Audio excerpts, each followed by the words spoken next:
দোয়া মোনাজাত অনুষ্ঠান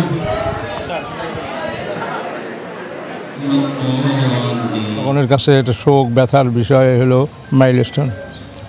বর্তমানে মাইলস্টোনের যে দুঃখ কষ্ট ভারাক্রান্ত হৃদয়ে যারা আছেন তাদের পরিবার পরিজনের সাথে আমাদের একটু অনুভূতি আমরা ব্যক্ত করলাম এবং তাদের রুহের মাগফিরাত কামনা করলে আল্লাহ তাদেরকে বেহেশত কামনা করে আমরা দোয়া মোনাজাত করলাম। আমরা অনেক বিরল ঘটনা ঘটে, এটা চিন্তা করা যায় না।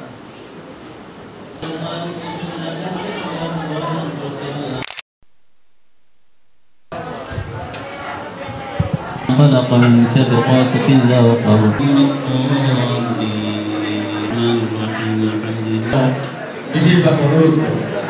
صمد لم يلد ولم يولد ولم يكن له كفوا أحد بسم الله الرحمن الرحيم قل هو الله أحد